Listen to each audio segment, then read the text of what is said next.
Hermanos, muy buenas noches. Bienvenidos a una sesión más de Moclan, Perú. En esta noche vamos a estar viendo el curso de creación a nueva creación. Específicamente estamos el día de hoy examinando el capítulo 4 de su manual del libro de creación a nueva creación. Es la clase. Y estamos viendo el día de hoy, en esta noche, el capítulo 4. La unidad 4 tiene por título Israel y los propósitos de Dios. Y en esta unidad vamos a estar viendo el punto 1, las promesas de Dios a Abraham en Génesis 12, 1 al 3, la promesa de bendición, una gran nación y tierra.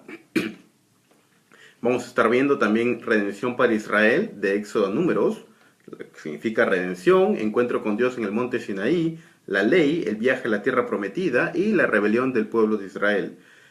Punto número 3, estaremos viendo el libro de Deuteronomio, y el punto número 4 estaremos viendo la conclusión. Entonces el día de hoy examinamos, hermanos, Israel y los propósitos de Dios. Página 37 en su manual de creación a nueva creación, hermanos. Siéntense libres de hacer cualquier pregunta, ya sea sobre el curso, o del tema, o de los libros, o la lectura relacionada con el curso, hermanos. Es lo que vamos a estar viendo en esta noche. Ahora, es muy importante, hermanos, que entendamos, cuando examinamos la historia del Antiguo Testamento, debemos tener en cuenta que debemos tener en cuenta que no es el Antiguo Testamento, y cuando vemos la historia del Antiguo Testamento. En un sentido, el Antiguo Testamento, cuando vemos la historia de Israel, en primer lugar, el Antiguo Testamento no es primariamente sobre la nación de Israel. Y esto es comúnmente en contra de un sistema de interpretación teológico que pone a Israel como el centro de la interpretación del Antiguo Testamento.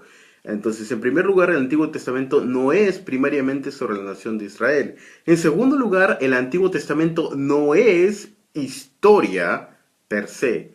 No es solamente historia, como no vemos el Antiguo Testamento como, por ejemplo, como cuando agarramos un libro de historia y lo leemos. El libro del Antiguo Testamento no es historia. El Antiguo Testamento tampoco es, hermanos, teología. No es teología en el sentido de cuando leemos, por ejemplo, un libro de teología sistemática. No tiene el propósito de develar teología en sí mismo.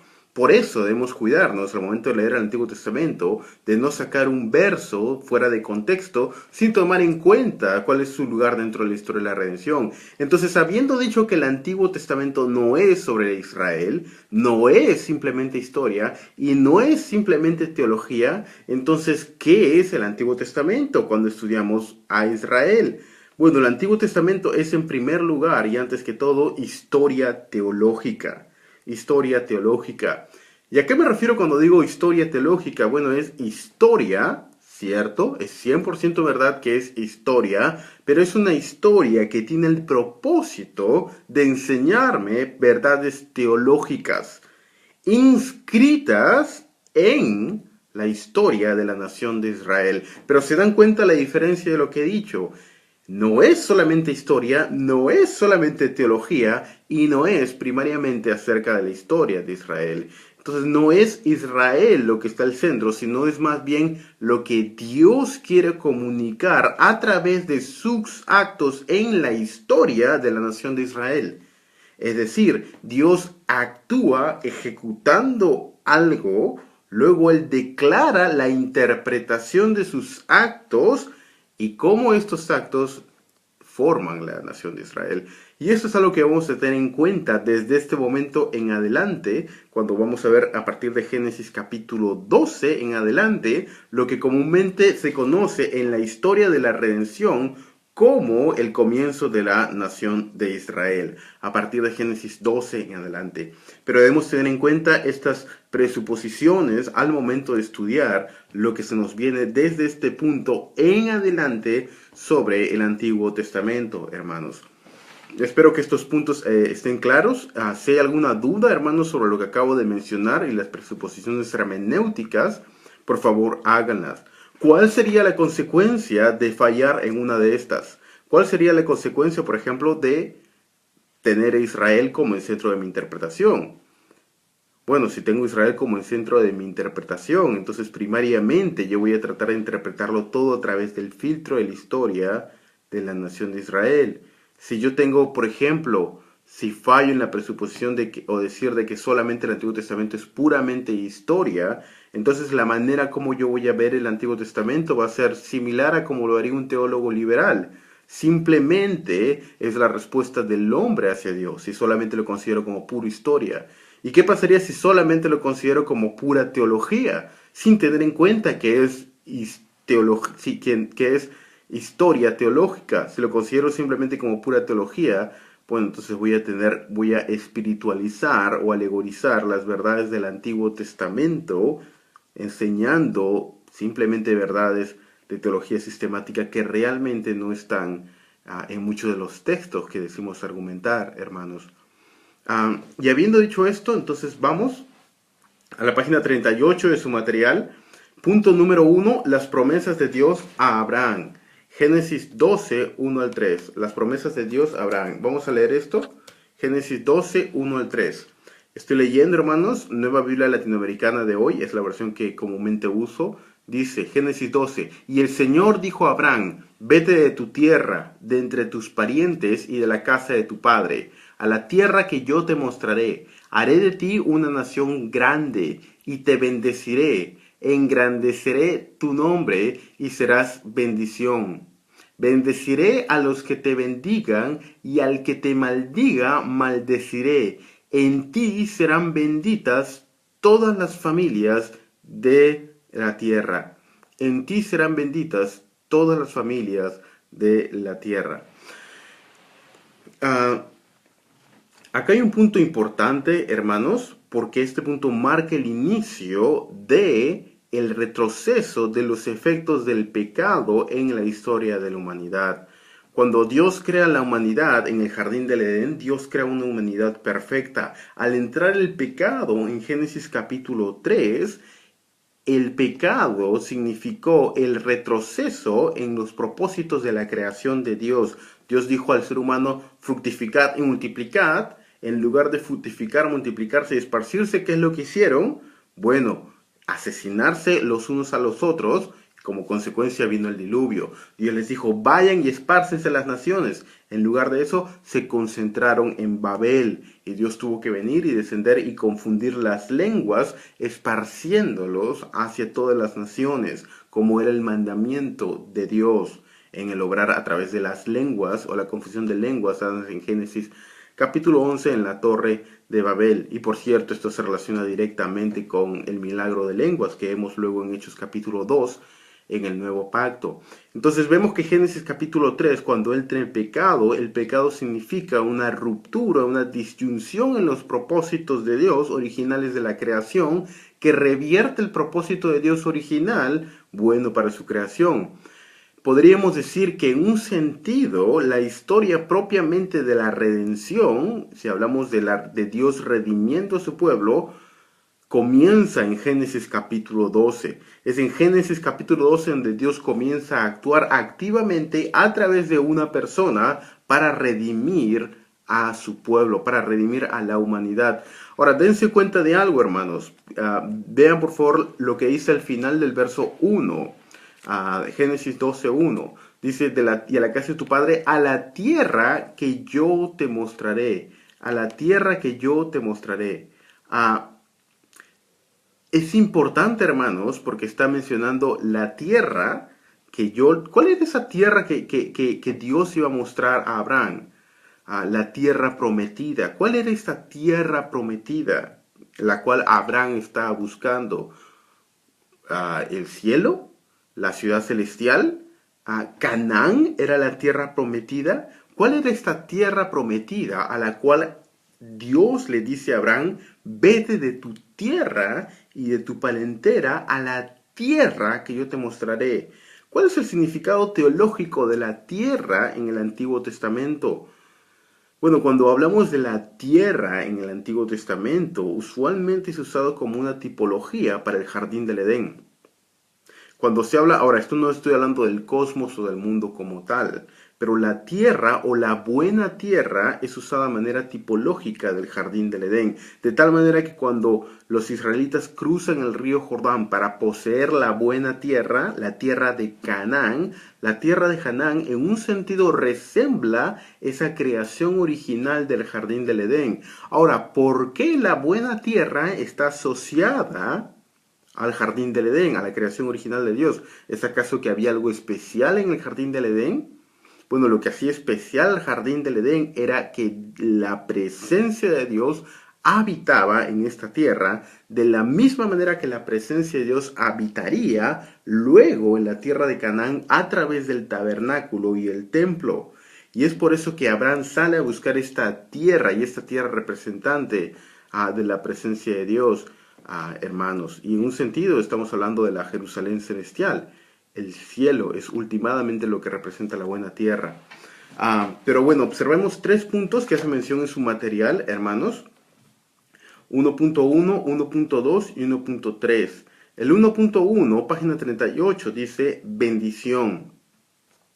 Dios llama a Abraham para que sea de bendición. En otras palabras, dice, la maldición de Génesis anuló la bendición de Génesis 1 al 2. Por eso Dios está restaurando ahora en bendición a través de Abraham. Abraham es el ente o el instrumento o el agente de Dios para traer bendición a todas las naciones de la tierra. Ahora, ¿qué significa bendición como lo opuesto de maldición? ¿Cómo se expresa la bendición de Dios originalmente, hermanos? ¿Qué significa bendición? Cuando alguien dice que Dios te bendiga, el shalom de Dios, ¿cuál es el significado de bendición, hermanos? Bueno, el significado de bendición originalmente está ligado al propósito original de Dios para el ser humano. Ahora, ¿qué significa entonces? Ustedes recordarán, por ejemplo, Génesis 1, 27 al 28, cuando Dios le manda al ser humano que le dice, fructificad, multiplicad, llenad la tierra y sojuzgadla. Este fructificar, multiplicar, llenar la tierra, sojuzgarla, significó en el jardín del Edén la bendición de Dios sobre Adán y Eva. Ahora, es lo mismo el día de hoy. Luego de la caída, cuando Dios bendice a una persona, Dios bendice es una fructificación y una multiplicación completa, espiritual, emocional y físicamente o económicamente. Por eso Dios le dice bendecir, y la bendición de Dios, en el caso de Abraham, estaba directamente ligada a llenar la tierra. ¿Se dan cuenta? Verso 3, capítulo 12, verso 3. Bendeciré a los que te bendijeren, y al que te maldiga, maldeciré. En ti serán benditas todas las familias de la tierra. ¿Se dan cuenta cómo Dios está obrando a través de Abraham para multiplicarse a todas las naciones de la tierra? Aquello que Adán falló de hacer en el huerto del Edén, que era ejecutar la bendición que Dios le había dado a fin de que fuera de bendición a todas las naciones de la tierra, Dios lo está ejecutando a través de Abraham, llevando a cabo la bendición a todas las naciones de la tierra. En un sentido, Abraham no es un tipo de Adán, pero Abraham figura o prefigura un tipo de Adán en el sentido que lleva la bendición de Dios a todas las naciones de la tierra. Entonces uno me preguntará, pero hermano Daniel, ¿acaso Abraham vio la bendición de llegando a ser bendición a todas las naciones en su vida? Obviamente no, él murió. Entonces hermano Daniel, la bendición de Dios llegó a todas las naciones de la tierra a través de los descendientes de Abraham, es decir, Israel. Es decir, Israel fue el instrumento elegido de Dios para traer bendición a todas las naciones de la tierra. Sí y no. Si es cierto, la nación de Israel fue elegida por Dios para que fuera el medio de canalizar la bendición a todas las naciones de la tierra. Sin embargo, vez tras vez en el Antiguo Testamento vemos que esta nación falla en llevar el testimonio a todas las naciones de la tierra y termina exiliada, esperando la bendición de Dios a todas las naciones de la tierra. Ahora, Pablo interpreta este pasaje en Gálatas capítulo 3, verso 16. Verso 16, Gálatas 3:16. Ahora, Pablo está tomando la misma promesa hecha a Abraham, que a través de su descendencia Dios traería bendición a todas las naciones de la tierra. Dice Gálatas 3:16. Ahora bien, hermanos, las promesas fueron hechas a Abraham y su descendencia. Pablo dice, Gálatas 3:16, no dice y a las descendencias como refiriéndose a muchas, sino más bien a una, y a tu descendencia, es decir, Cristo el Mesías. ¿Cuál es la descendencia de Abraham a través de la cual Dios iba a traer bendición a todas las naciones de la tierra? Bueno, de acuerdo a Pablo, la descendencia o el descendiente, literalmente el descendiente, la semilla de Abraham a través de la cual Dios iba a traer bendición a todas las familias de la tierra, es Jesucristo nuestro Señor.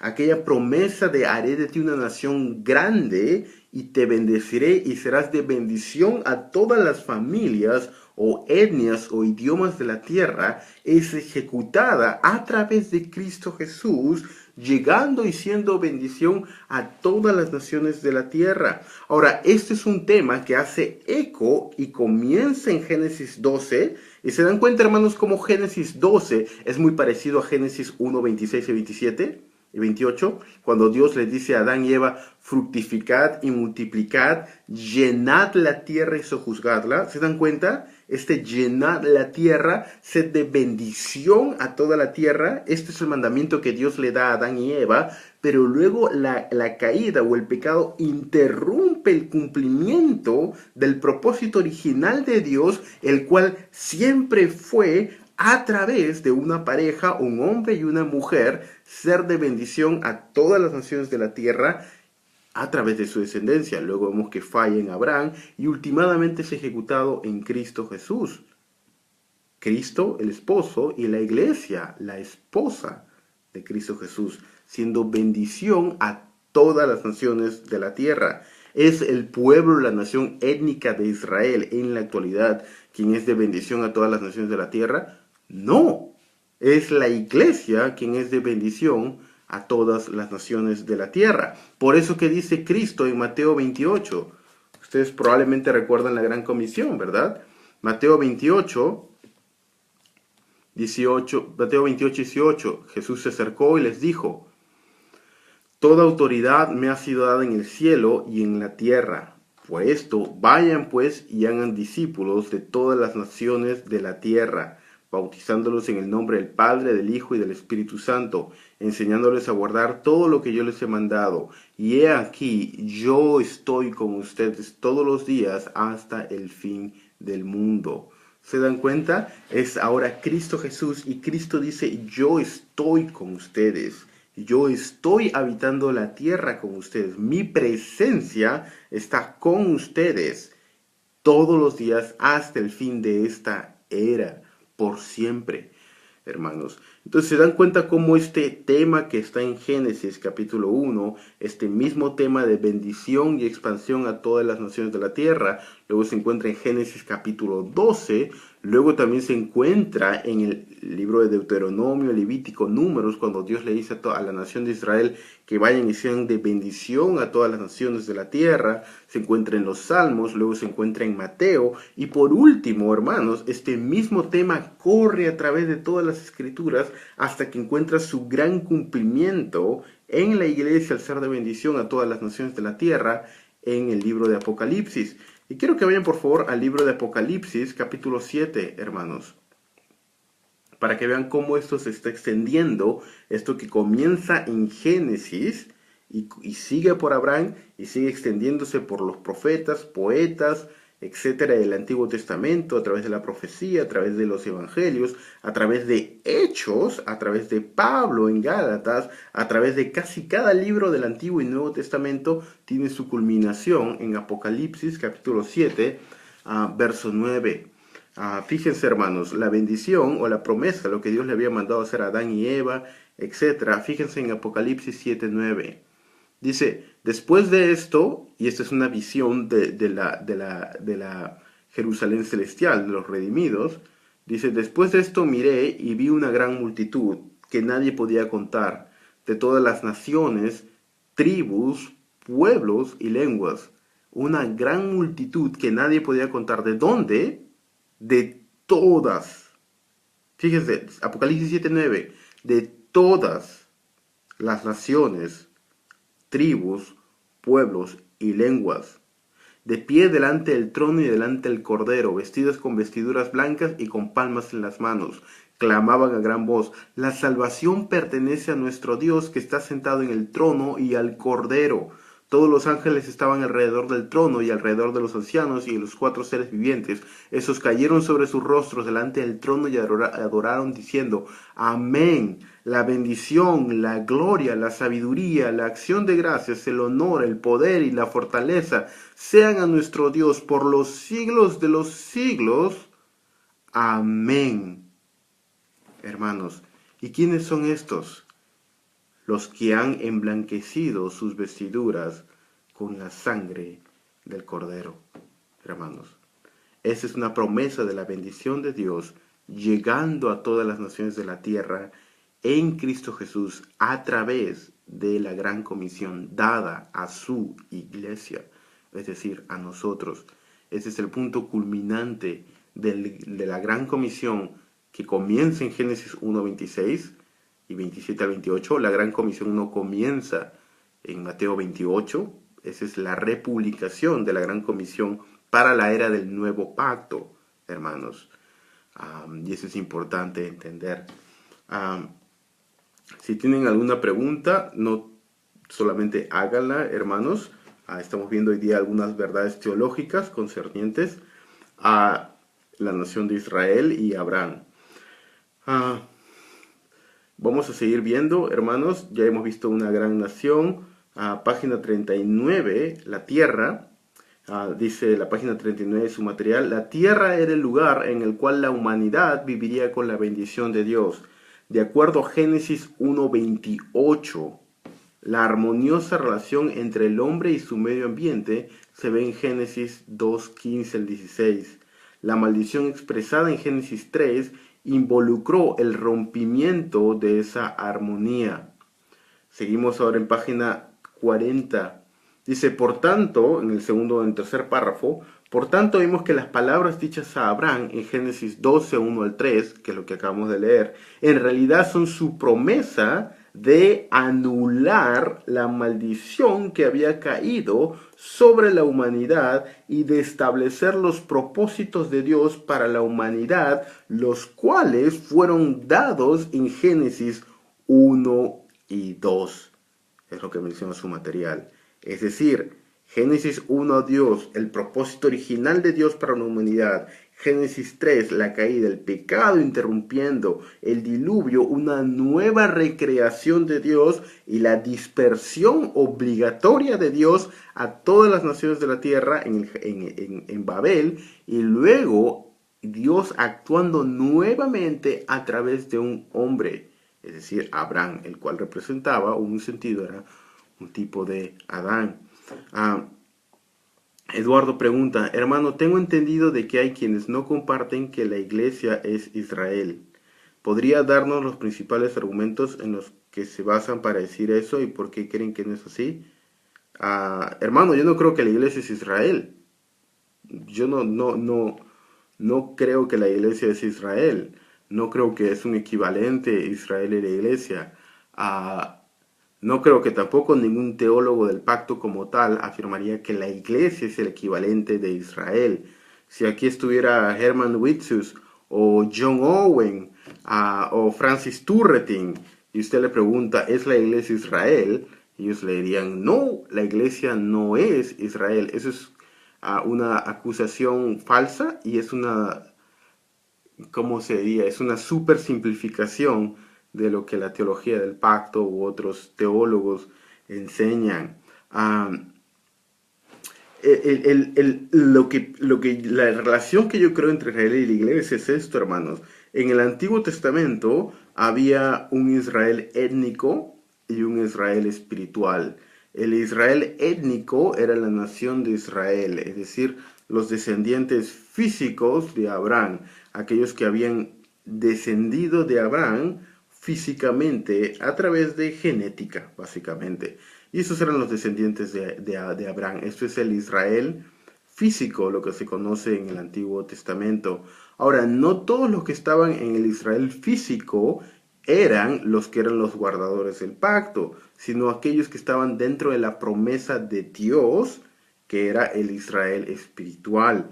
El Israel espiritual, ellos eran aquellos que guardaban la ley de Dios y tenían la circuncisión en sus corazones.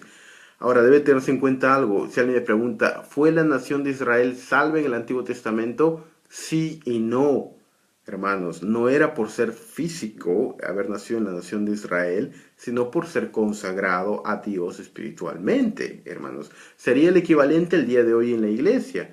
Es el hecho de que una persona esté bautizada en la iglesia, ya sea que esta persona sea bautista o presbiteriana, porque una persona sea bautizada en la iglesia, eso le lleva al cielo, porque pertenezca a la comunidad de la iglesia, eso le hace salva. No, si no son aquellos que son creyentes verdaderos espiritualmente. Es lo mismo con la nación de Israel en el Antiguo Testamento. Y había una distinción étnica en el Antiguo Testamento entre el Israel étnico, la nación física de Israel, política étnica de Israel, y las naciones gentiles. De tal manera que cuando las naciones gentiles, y aquí me refiero por ejemplo a un persa o un egipcio o un sirio o cualquiera, quería entrar a la comunidad espiritual del pacto de Dios, tenía que entrar primero a la nación física de Israel. Es decir, circuncidarse, guardar las filacterías judías, vestirse como un judío, tomar las costumbres judías, abstenerse de comer los alimentos que los judíos no comían, seguir las leyes judías. Es decir, para convertirte, para ser parte del pueblo de la comunidad de Dios espiritual, tenías primero que ser parte de la comunidad física de Dios, es decir, el Israel étnico. Tenías que, en otras palabras, convertirte en un israelita. Ahora, lo que ocurre en el nuevo pacto, que está relatado en la resurrección de Cristo Jesús, inaugurado en la resurrección de Cristo Jesús, y es luego estipulado en el primer concilio de Jerusalén, en Hechos capítulo 15, y luego es lo que Pablo menciona en Efesios capítulo 2 al 4, y luego también en Romanos capítulo 4, Gálatas capítulo 3, entre otras partes de las Escrituras, es que Pablo menciona en conjunción al Antiguo Testamento que Dios de ambos pueblos hizo un pueblo. Ahora, ¿a qué se refiere cuando dice eso? Borrando la pared intermedia del decreto, etcétera, que de ambos pueblos hizo un pueblo. ¿A qué se refiere con eso? Bueno, se refiere a aquí están los judíos, la nación física de Israel. Aquí están los persas o romanos o gentiles, etcétera, y judíos y gentiles de ambos pueblos. Dios los unió en una nueva comunidad física llamada la iglesia. Y por eso es el énfasis en la iglesia de toda nación, pueblo, tribu y lengua. Es decir, la iglesia ya no es solamente conformada por judíos. No tienes que hacerte judío para pertenecer a la iglesia. No tienes que guardar todas las filacterías judías. No, eso ya pasó. Por eso, ahora una persona puede ser judía, sí, como uno es americano, como uno es inglés, como uno es peruano, y está dentro de la iglesia. Ahora, no es que la iglesia es Israel o Israel es la iglesia, no. Dios toma a gente que él ha escogido del Israel físico y los anexa al pueblo físico de la iglesia. Y el Israel espiritual del Antiguo Testamento, el Israel espiritual, es decir, los salvos, el pueblo de Dios en el Antiguo Testamento, es el equivalente al pueblo de Dios en el Nuevo Testamento, el cual es la iglesia. Con esto me refiero es que hay un solo pueblo espiritual de Dios, hay una sola manera de salvación, hay un solo pueblo de Dios que a lo largo de toda la historia de los siglos llámese el Israel espiritual, llámese los escogidos de Dios, llámese los apartados de Dios, llámese la congregación divina, llámese los santos, llámese los escogidos en Cristo Jesús, llámese la iglesia espiritual, etc. Es un solo pueblo que comienza desde Adán y sigue por todos los siglos, que es todos aquellos que son el pueblo de Dios regenerado. Ese es un solo pueblo espiritual. Pero en cuanto a la parte física, en el Antiguo Testamento habían diferentes, y ahora esta parte física es integrada todos en un solo pueblo, el cual es llamada la iglesia. Esa es, hermanos, mi postura, y yo creo que es la postura de los que siguen la teología del pacto, o los que siguen la teología del nuevo pacto, o nueva teología del pacto, y es una postura muy similar también a los que siguen la postura dispensacionalista progresiva. Esa es una postura, Eduardo. Hay otra postura que yo considero no postura, yo creo que es fuera de lo que la iglesia ha enseñado en toda la historia de la iglesia, que es lo que se conoce como el dispensacionalismo clásico. Y acá hay una diferencia muy grande entre el dispensacionalismo clásico y el dispensacionalismo progresivo. En el dispensacionalismo clásico afirma que hay dos pueblos espirituales de Dios, no dos pueblos físicos o muchos pueblos físicos, sino dos pueblos espirituales. Y porque hay dos pueblos espirituales, hay dos maneras de salvación y hay dos lugares destinados. Hay el Israel espiritual y la iglesia espiritual, y son completamente diferentes. El Israel en el Antiguo Testamento eran salvos por la ley. La iglesia espiritual son salvos por la gracia. El Israel espiritual en el Antiguo Testamento va a estar en la tierra, mientras que la iglesia va a estar en el cielo. El Israel en el Antiguo Testamento tiene que aceptar a Cristo como su Mesías y su Señor, mientras que la iglesia en el Nuevo Testamento tiene que aceptarlo solamente como su Salvador, pero no necesariamente tiene que aceptarlo como su Señor. Y ahí viene lo que se conoce como el cristiano carnal y lo que se conoce como el antinomianismo, básicamente. De ahí viene, no el antinomianismo, pero el cristiano carnal es una consecuencia de distinguir el hecho de que la iglesia no tiene que tener a Cristo como Salvador, sino no como Señor, porque el hecho de que Cristo es Señor es solo para Israel. Cristo es Señor solo para Israel, para salvación, y para la iglesia es solo Salvador, y por eso una persona puede estar en la iglesia reconociéndole a Cristo como Salvador, pero no como Señor. Y como no es Señor de su vida, puede vivir toda su vida en pecado y seguir siendo salvo, lo que se conoce como el cristiano carnal. Viene como consecuencia de esta interpretación, que es el dispensacionalismo clásico, no el progresivo, hermanos.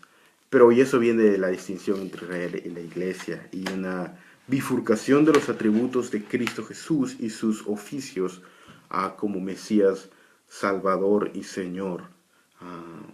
Ok, espero que eso aclare un poco la idea, Eduardo, porque es un tema importante. Y sigamos, hermanos.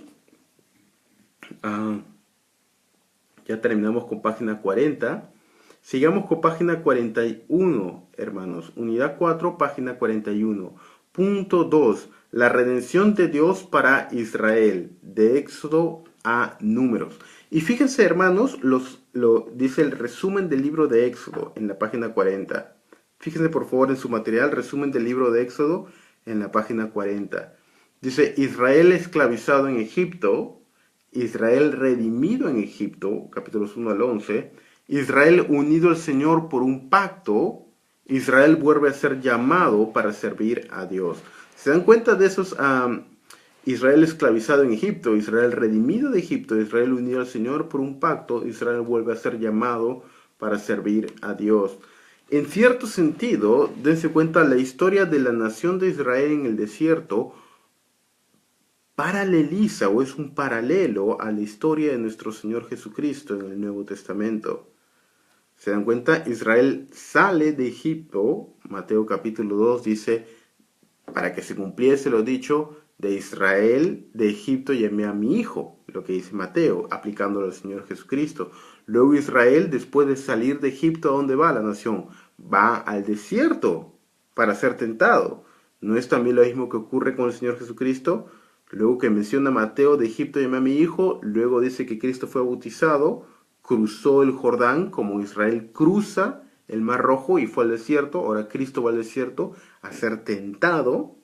Pero mientras que la nación de Israel falló la prueba en el desierto y no pudo obtener la tierra prometida, Cristo pasó la tierra, pasó la prueba en todo el desierto de la tentación, que fue los 3 años de su ministerio, y obtuvo la tierra prometida. Lo que Israel, la nación étnica de Israel, falló a hacer en el Antiguo Testamento, Cristo lo ejecuta en el Nuevo, y es en virtud de esto que es adjudicado a nosotros su victoria. Pero solamente mencionaba ese paralelismo, espero que se den cuenta, entre la historia de Israel en el libro de Éxodo y la historia de nuestro Señor Jesucristo en el Nuevo Pacto.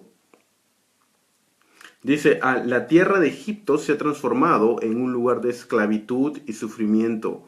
Por lo tanto, es evidente que Egipto es lo contrario a la tierra que Dios ha prometido a Abraham. Una tierra buena y ancha, una tierra que fluye leche y miel. Esta descripción metafórica de la tierra prometida sugiere un paraíso y por tanto nos hace recordar al Edén. La tierra de Egipto representa vívidamente la tierra fuera del Edén. ¿Se dan cuenta de esto, hermanos? La tierra prometida, Canaán, en un sentido representa el jardín del Edén. Mientras que Egipto representa lo opuesto al jardín del Edén. Egipto representa la vida dentro de una tierra caída y es asociada siempre en el Antiguo Testamento. El regresar a Egipto o el estar a Egipto o el ir a Egipto está asociado con el sentido de pecaminosidad, hermanos. Está asociado con los efectos de la caída sobre la humanidad. Sigamos viendo. Augusto Montoya Rick se pregunta, ¿la nación Israel actual reconoce estos escritos como parte de su historia? ¿A qué te refieres, Israel? Augusto, no entiendo tu pregunta, hermano. ¿A qué te refieres la nación de Israel actual reconoce estos escritos? ¿Cuáles escritos como parte de su historia? ¿Te refieres a los escritos del Antiguo Testamento? Bueno, lo ven como parte histórica, como nosotros veríamos la historia de, no sé, Alfonso Ugarte o José de San Martín, etcétera. Pero habiendo dicho esto, la mayoría de personas en Israel no son cristianas ni judías. La mayoría de personas en la nación de Israel son ateos. Londres es el segundo lugar de mayor población israelita, palestina, israelí en el mundo, después de Nueva York. Y la gran mayoría de ellos son, por cultura, son judíos, pero la gran mayoría son ateos. Entonces lo reconocerían esa historia, sí, como una historia, pero llena de mitos y leyendas, básicamente. Muy similar a la interpretación que tendría un teólogo liberal sobre la historia del Antiguo Testamento. Sí es historia, pero ellos dirían es solo historia con mitos y leyendas. Tenemos como el mito, nosotros diríamos, de Manco Cápac y Mama Ocllo, por ejemplo, ¿no? Que tiran un estaca y se cae en la tierra, etcétera. El mito de Manco, o el mito del Incarri, por ejemplo, ¿no? Que se usa para explicar la formación de la nación inca. Algo así diría, ¿no? Que hay muchos elementos míticos que están mezclados, que no son verdaderos, pero ayudan a explicar la historia, que sí tiene verdad, pero está completamente mezclada con mitos.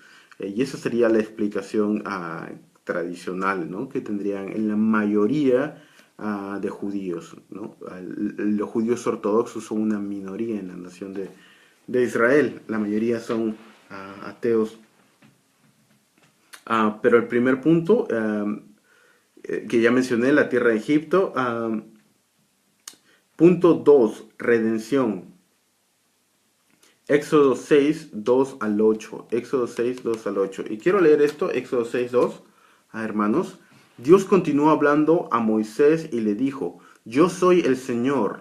Yo me aparecí a Abraham, a Isaac y a Jacob como Dios Todopoderoso, el Shaddai. Pero por mi nombre, Señor, no me di a conocer a ellos. También establecí mi pacto con ellos, de darles la tierra de Canaán, la tierra donde peregrinaron. Además he oído el gemido de los israelitas porque los egipcios los tienen esclavizados y me he acordado de mi pacto. Por tanto, dile a los israelitas, yo soy el Señor y los sacaré de debajo de las cargas de los egipcios. Los libraré de su esclavitud y los redimiré con brazo extendido y con grandes juicios. Los tomaré a ustedes por pueblo mío y yo seré su Dios. Sabrán que yo soy el Señor su Dios, que los sacó de Egipto de las cargas de los egipcios. Verso 8. Los traeré a la tierra que juré dar a Abraham, a Isaac, a Jacob, y se la daré a ustedes por heredad. De esta manera habló Moisés a los israelitas, pero ellos no escucharon a Moisés a causa del desaliento y de la dura servidumbre. ¿Qué está diciendo aquí el Señor? Bueno, está mencionando la promesa de la redención a la nación de Israel. Ahora, debemos tener en cuenta algo, que cuando leemos la historia del Antiguo Testamento, nosotros al comenzar esta lección dijimos que la historia no es solamente historia y que no es primariamente acerca de Israel. Dijimos que es historia teológica. Y al ser historia teológica, esta historia tiene un significado teológico. ¿Cuál es el significado teológico de la narrativa de la redención a la nación de Israel? Bueno, es una narración teológica que tiene el propósito de enseñarnos a través del obrar de Dios en la nación de Israel, redimiéndolo, tipificar lo que es la redención que sería del pueblo de Dios en Cristo Jesús, es decir, lo ejecutado en la cruz del Calvario. Es decir, los eventos narrados en la redención de la nación de Israel tipifican a manera de símbolo o a manera de tipo los eventos que luego ocurrirían en la crucifixión, muerte y resurrección y redención que Cristo ejecuta por su pueblo. Y eso es algo que debemos tener en cuenta, hermanos. Ese es el propósito. Entonces, cuando estamos hablando de las verdades de la redención a la nación de Israel, debemos tener en cuenta que estas verdades luego son pintadas y son ejecutadas y cumplidas en el Evangelio, en la muerte de Cristo Jesús. Por eso es, por ejemplo, hermanos, que vemos el Cordero Pascual. Por ejemplo, cuando lo que celebran los israelitas en la 10ª plaga, el Cordero Pascual, que luego se relaciona con Cristo como Cordero Pascual que quita el pecado del mundo. ¿Se dan cuenta de esto? Y habiendo dicho esto, hermanos, quiero llegar a un punto muy importante. Habiendo dicho esto, de que esto representa la redención del pueblo de Israel y la redención del pueblo de Dios, quiero entrar a una discusión sobre la ley, el encuentro con Dios en el monte Sinaí, y quiero hablar un poco del lugar que tiene la ley en el Antiguo Testamento y la ley que tiene, el propósito de la ley en el Nuevo Testamento y el lugar de la ley en la vida del creyente. Es un tema en el cual hay mucha discusión, hermanos, pero vamos a examinar esto. Página 42, hermanos.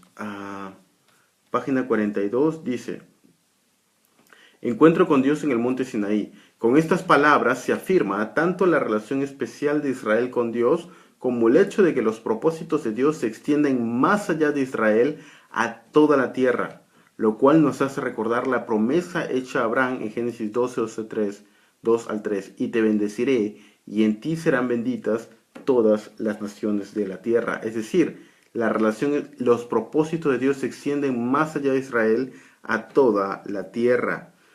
Y luego en el punto 2.3, la ley, el punto que me interesa está en el segundo párrafo, dice: la ley nunca intentó ser el medio a través del cual el pueblo de Dios pudiera ganar la gracia de Dios.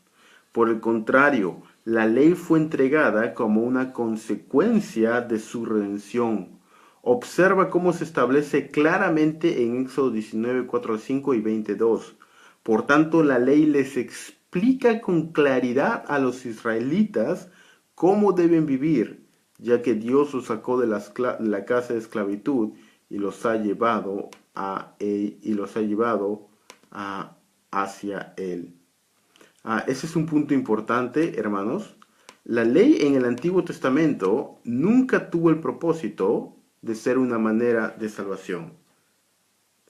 Siempre la salvación fue a través de gracia, porque la ley fue dada después de que la nación de Israel fue redimida.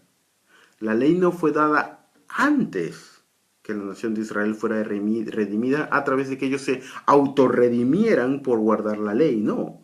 La ley fue el medio a través del cual ellos se mantenían dentro del pacto de Dios que Dios había hecho por pura gracia con ellos y a través del cual ellos crecían en santificación. Es decir, la ley era el medio a través del cual ellos se mantenían en el pacto de Dios y crecían en santificación, hermanos. Ahora, en el Nuevo Testamento hay la discusión de Pablo y los fariseos. Los fariseos básicamente en el Nuevo Testamento tenían una mala interpretación del significado de la ley, yo creo. Y yo creo que en algunos fariseos, yo creo que tomaban la ley como un sentido autojustificatorio para hallar redención delante de Dios, pero en muchos fariseos era todavía el sentido de estar dentro del pacto de Dios, hermanos. Y eso es algo que debemos tener en cuenta cuando nosotros hablamos de la ley judía o la ley del Antiguo Testamento. Esta ley, hermanos, no es dada con el medio de que nosotros podamos aprender a través de principios de la misma cómo podemos agradar a Dios una vez que ya somos creyentes. Es decir, debemos tomar las leyes en el Antiguo Testamento, por ejemplo el Levítico, Números, Deuteronomio, y buscar la manera cómo aplicarlas a través de principios en la vida de la iglesia. Absolutamente sí. Ahora, no voy a tomar una ley del Antiguo Testamento de manera literal y aplicarla de manera literal a mi contexto, porque eso es ignorar completamente el contexto en el cual originalmente fueron dadas. Pero tengo que obtener el principio detrás de esa ley a fin de poder aplicar el principio a mi tiempo actual. Es exactamente lo que hace Pablo en las epístolas.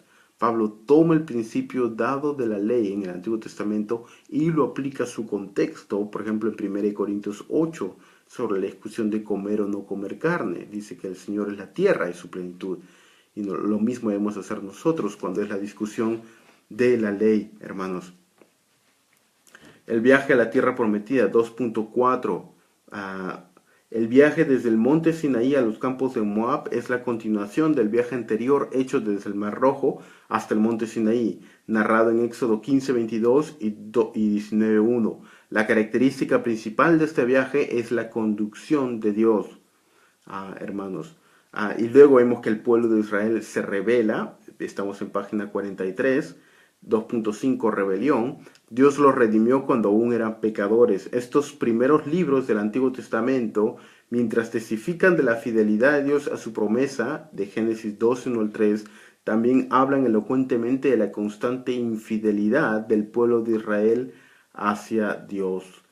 Y luego se menciona el libro de Deuteronomio. En el libro de Deuteronomio básicamente Dios a través de Moisés le recuerda al pueblo cuáles han sido las leyes que le había dado en el libro de Éxodo antes de que entraran a la tierra prometida. Debemos recordar que en el libro de Deuteronomio toda aquella generación ya había muerto en el desierto y había una nueva generación que estaba solamente a unos días de entrar a la tierra prometida y poseer la nueva tierra. Y Dios les recuerda qué es lo que ocurrió con la antigua generación, hermanos.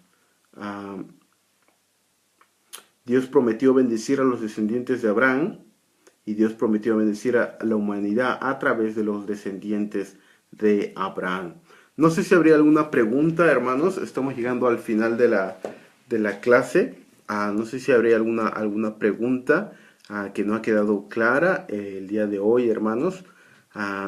Solamente recordarles, hermanos, de que ustedes deben leer este libro de aquí, El Gran Panorama Divino. Ya deben haber leído regular cantidad del mismo. Y este libro de aquí, El Evangelio y el Reino, de Grant Goldsworthy, deben ya de estarlo leyendo, hermanos.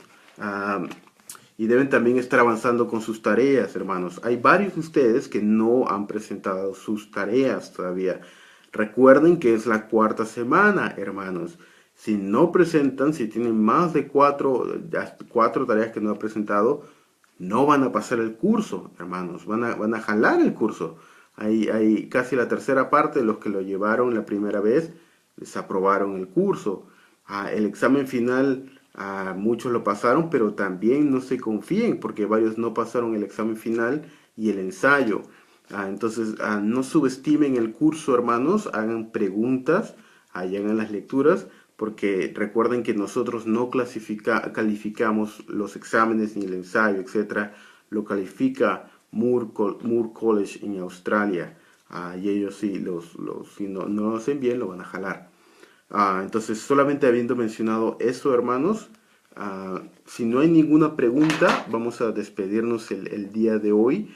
Y la próxima semana continuamos conversando sobre el capítulo 5. Hay una última pregunta, Eduardo Bazán. Hermano, respecto al día de descanso, las lecturas adicionales indican que el día de descanso para la iglesia es el domingo. Mi pregunta es, si todo lo que se hacía en el día de descanso se aplica para la iglesia el domingo.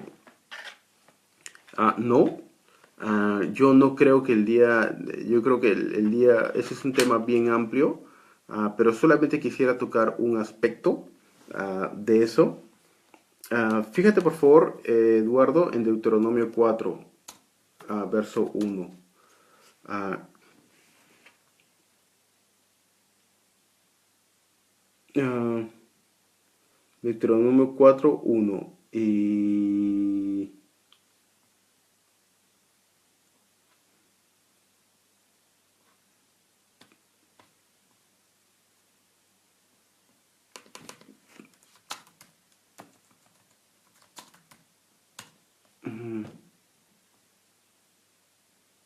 ah, primero quiero leer el verso de Éxodo 20. Perdón, Éxodo 20, 7. Éxodo 27. Ah, por favor, fíjate en Éxodo 27.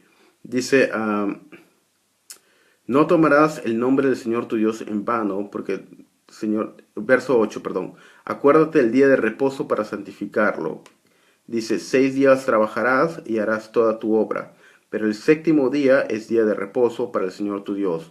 No harás en él trabajo alguno, ni tú, ni tu hijo, ni tu hija, ni tu siervo, ni tu sierva, ni tu ganado, ni el extranjero que está contigo. Porque en 6 días hizo el Señor los cielos y la tierra, el mar y todo lo que hay en ellos, y reposó en el séptimo día. Por tanto, bendijo el día de reposo y lo santificó. Verso 12, honra a tu padre, a tu madre, etc. Verso 8 es el mandamiento del día de reposo para santificarlo.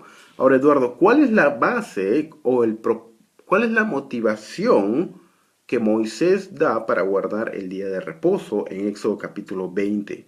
¿Cuál es la motivación o el paradigma que Moisés toma para dar el mandamiento del día de reposo? Bueno, yo creo que la respuesta está en verso 11, ¿verdad? Dice, porque en 6 días hizo el Señor el cielo, la tierra, el mar y todo lo que... Por tanto, Dios bendijo el séptimo día que lo santificó. Es decir, el mandato del día de reposo es un mandato creacional que tiene su lugar en Génesis capítulo 1. Y al ser un mandato creacional se aplica a toda la humanidad. Y tiene el propósito de que Dios quiere que toda la humanidad, por mandato creacional, descanse un día a la semana y en ese día repose, se distraiga, tenga placer en la creación que Dios ha provisto, su familia, etc. Este es un mandato para toda la humanidad. Es decir, que cuando un musulmán o un ateo toman un día a la semana libre sin pensar siquiera en Dios, en la gracia común, y lo pasan reposando, lo pasan con su familia, están cumpliendo por gracia común aquel mandamiento, como el mandamiento del matrimonio, por ejemplo.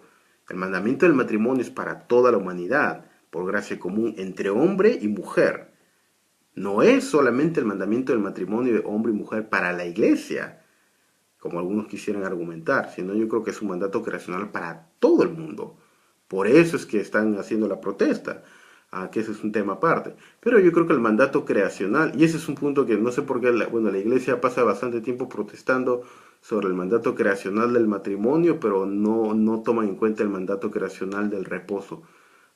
Me parece una ignorancia increíble en la iglesia de los mandatos de Dios.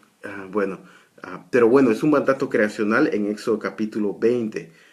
Pero fíjate por favor el pasaje paralelo que está en Éxodo, en Éxodo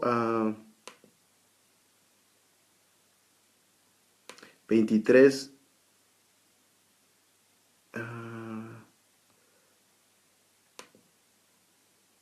Éxodo 28. ah,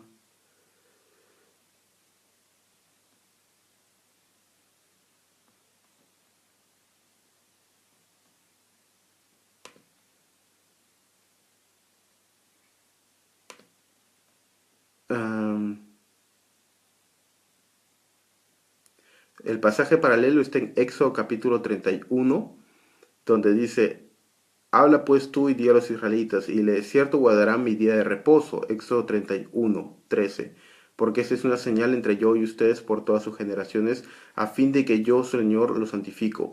Por tanto han de guardar el día de reposo, porque es santo para ustedes.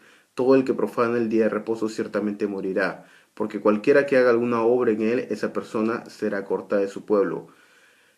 Durante 6 días se trabajará, pero el séptimo día, día de reposo completo, es santo al Señor. Cualquiera que haga otra obra, ciertamente morirá. Los israelitas guardarán pues el día de reposo, celebrándolo por todas sus generaciones. Esta es una señal entre yo y los israelitas, pues en 6 días el Señor hizo los cielos y la tierra, y en el séptimo día reposó de toda su obra. En el capítulo 31 también es una referencia al mandato creacional. Entonces, pero hay otra referencia, y la voy a buscar en un momento, que es una referencia a la redención de Dios. Déjame buscarla para ti. Dame un segundo y ahorita la encuentro.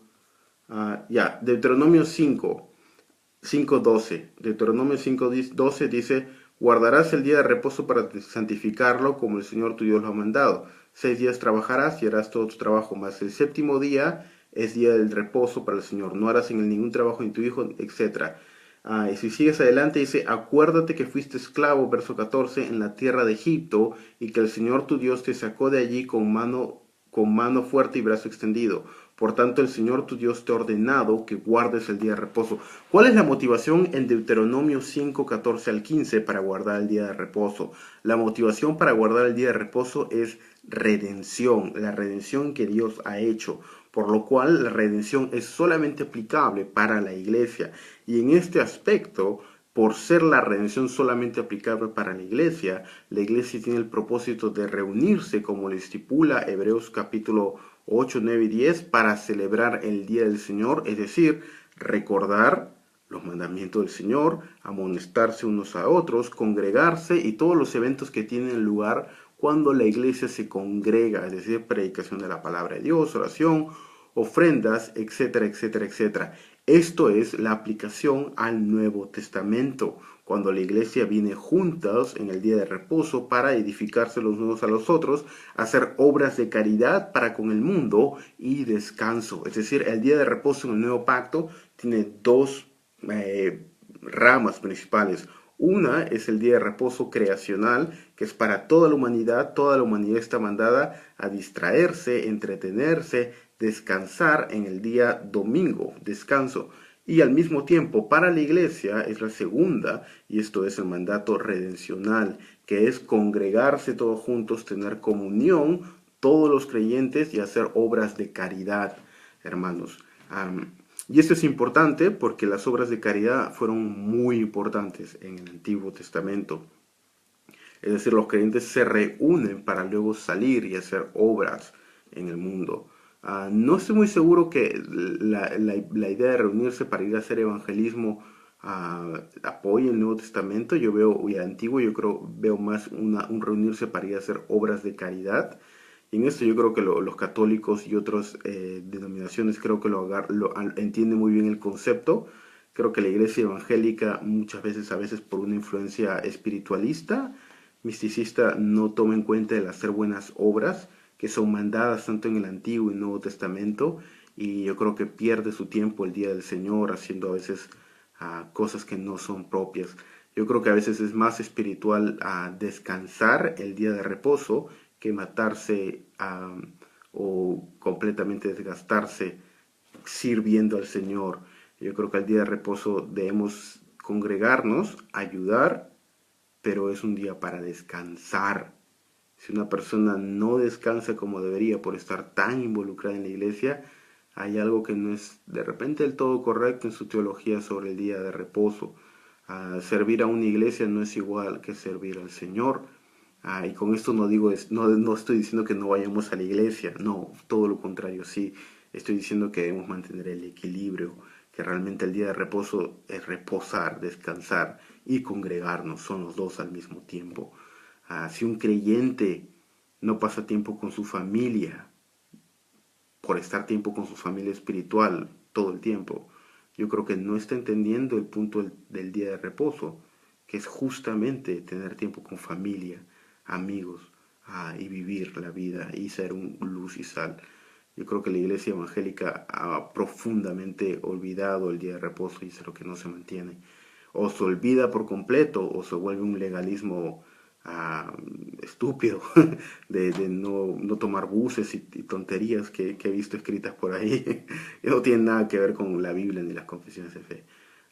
Pero bueno, eso sería el último comentario. Espero que eso ayude, hermanos. Sigan haciendo su lectura y nos vemos la próxima semana. Que tengan un bendecido día del Señor el día de mañana. Que el Señor les bendiga.